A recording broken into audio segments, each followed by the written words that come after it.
International స్టార్గా ఎదిగిపోతారు తేజ గారు. అంటే మహేష్ బాబు గారిది ఒక లెవెల్, ఈయనది ఒక లెవెల్, ఎవరు లెవెల్ అల్లే. కానీ హనుమాన్ 2 అయితే నాకు చూపించారు ఆ సినిమాలో. అంటే హనుమాన్కి దీనికి సంబంధం ఉండదు. కొంచెం సినిమా మాత్రం అదొక నెక్స్ట్ లెవెల్ అయితే ఇదొక నెక్స్ట్ లెవెల్. సినిమా మాత్రం బ్లాక్ బాస్టర్, ఎక్కడ ఇంకా ల్యాగ్ లేదు. Wonderful wonderful.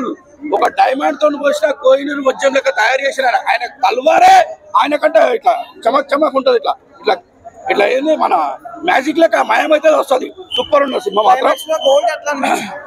క్లైమాక్స్ లో సూపర్ సూపర్ గోల్డ్. క్లైమాక్స్ లో ఎంట్రీ ఇచ్చిండు రానా గారు. నాకు తెలిసి పార్ట్ 2 లో రానా గారు విలన్ ఉండొచ్చు మనోజన ప్లేస్ లో.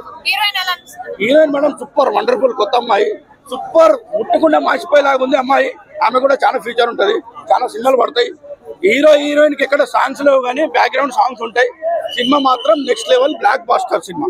ఈ రోజులలో తేజ యాక్టింగ్ చెప్తున్నా హనుమాన్ మించిన తీసిండు. హనుమాన్ మించిపోయి యాక్టింగ్ చేసిండు. సినిమా సూపర్ సూపర్ నే మేడం. విఎఫ్ఎక్స్ సూపర్ ఉన్నాయి, మ్యూజియం సూపర్ ఉన్నది, డైరెక్షన్ సూపర్ ఉన్నది.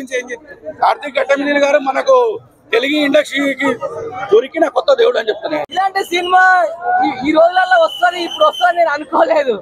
ఏంటి అసలు అబ్బా బాహుబలి ఏంటి, బాహుబలి 3 ఏంటి, ఇలాంటి సినిమా నేను లైఫ్ లో చూస్తా అనుకోలేదు. డిఫరెంట్ గా అంతకు మించి ఉంది బాహుబలి. ఒకప్పుడు మనకు మించి దానికి మించి ఉంది. ఎలా అనిపిస్తుంది అంటే మనోజ్ గారు ఫైట్ ఏంటి, ఆ 9 గ్రంథాలకు సినిమా చేశారన్న. 9 గ్రంథాలు ఏదో చూపిస్తారు. 9 గ్రంథాలు చదవడం వల్ల తంత్ర మంత్రాలు అనేది చాలా పూర్వం ఎలా ఉండేది, దేవుళ్ళు ఎలా ఉండేవాళ్ళు, చాలా అంటే చాలా బాగుంది. ఇలాంటి సినిమా నేను లైఫ్ లో చూస్తా అనుకోలేదు. ఇలాంటి సినిమా మళ్ళీ వస్తుందో రాదో తెలియదు కానీ ప్రతి ఒక్క ఫ్యామిలీ చెప్తున్నా, బల్ల బుద్ధి చెప్తున్నా, ఇలాంటి సినిమా మీరు చూస్తుంటారు. లాస్ట్ లో ఉంటుంది చూడు శ్రీరాముడి ఎంట్రీ. ఆ ఎంట్రీకి ఒక్కొక్కరి గూస్ బంప్స్, థియేటర్ మొత్తం హల్చలు, దుమ్ము దుమ్ము లేపారు. అబ్బా అబ్బా ఏమి cinema. Karthik sir, director sir, మీకు తల వంచి నమస్కారం పెడుతున్నా. ఇదే హనుమాన్ సినిమా. ఇందులో స్టిక్ ఉంటుంది చూడు, శ్రీరాముడి చేతిలో ఉన్న స్టిక్. లాస్ట్ ఫైట్ ఉంటుంది చూడు. ఈ సినిమా కొంచెం చెప్పదలుచుకోలేదు. ఈ సినిమా ప్రతి ఒక్క ఫ్యామిలీ, ప్రతి ఒక్క పిల్లలు, ప్రతి ఒక్క చెప్పాలంటే నాకు మాటలు రావట్లేదు. ఇలాంటి సినిమా నేను చూసిన, ఇలాంటి ఇప్పటివరకు ఇంత గట్టిగా రివ్యూ ఎప్పుడు ఇవ్వలేదు. ఇప్పుడు ఇస్తున్నా చూడు.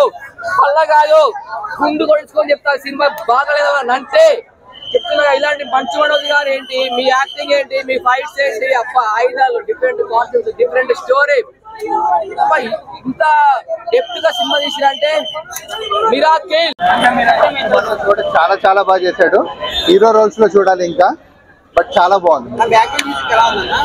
బ్యాక్గ్రౌండ్ మ్యూజిక్ చాలా కొత్తగా ఉంది. మనకి తెలుగులో మనం ఇట్లాంటివి చూడము. అది చాలా బాగుంది. బాగుంది.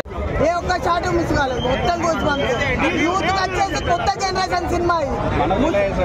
మనోజ్ వచ్చేసి డిఫరెంట్ క్యారెక్టర్. అంటే ఈ స్టోరీని బట్టి మనోజ్ ని ఎట్లా ఎంచుకోరో తెలియదు కానీ స్టోరీ బాగుంది. మనోజ్ లుక్, యాక్టింగ్ మొత్తం జీవించిండు. ఇలాంటి విలన్ తెలుగు ఇండస్ట్రీలో లేడు అనిపించేలా తీశాడు సినిమా. ఇప్పుడు కొత్త విలన్ మళ్ళీ దొరికేశాడు తెలుగు ఫిలిం ఇండస్ట్రీ. వరుస ఇట్లా అంటే అతను మొత్తం ఇంట్లో ఉండి ఆలోచించుకుంటున్నాడు కాబట్టి ఏ హీరో ఇలా ఆలోచించట్లేదు. ఈ హీరో వచ్చేసి డిఫరెంట్ కథ, దేవుళ్ళ కథ ఎంచుకున్నా కానీ ఇతని ట్రోలింగ్ చేయకుండా గూస్ బంప్స్ వచ్చేలా 60 కోట్లతో తీసి అయితే 60 కోట్లతో తీసి 600 కోట్లు కొట్టేస్తున్నాడు భయ ఈ సినిమాతో. వేరే హీరోలకు చెప్పాల్సింది ఏంటిదంటే వాళ్ళు నాకు స్టార్టమ్ ఉందిగా, ఎట్లయినా తీసిన మా అభిమానులు చూస్తే హిట్ అవుతుంది కదా, నేను రెమ్యునేషన్ తీసుకుంటా కదా అన్నట్టు తీస్తారు కావచ్చు. తేజ సత్య అట్లా కాదు, 60 కోట్లతోనే తీసారు సినిమా. ఆయనకు రెమ్యునేషన్ కూడా ఏముంటుంది 60 కోట్లతో. ఆ సినిమాకే 60 కోట్లు పెట్టినట్టు అనిపించింది. అండ్ మిరాయ్ ఇది కూడా విఎఫ్ఎక్స్ అదిరిపోయింది. తేజ సజ్జ అదిరిపోయాడు. రితికా నాయక్, శ్రేయ, వీళ్ళందరూ పెర్ఫార్మెన్సెస్, జయరామ్ గారు, జవత్ బాబు గారు, ప్రతి ఒక్కళ్ళ పెర్ఫార్మెన్స్ చాలా బాగుంది. అండ్ మనోజ్ అన్న స్టీల్ ద షో కంప్లీట్. ఆయన వీళ్ళందరూ ఒక ఎత్తు, మనోజ్ అన్న ఒక్కడో ఒక ఎత్తు.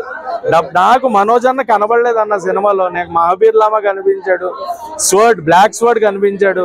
సో నిజంగా పెర్ఫార్మెన్స్ ఆయన ఆ క్యారెక్టర్లలో ఒదిగిపోయారు. అండ్ నాకు మోహన్ బాబు గారు కనిపించారు అనమాట. చాలా ప్లేసెస్ లో మోహన్ బాబు గారు రెఫరెన్సెస్ కనిపించాయి.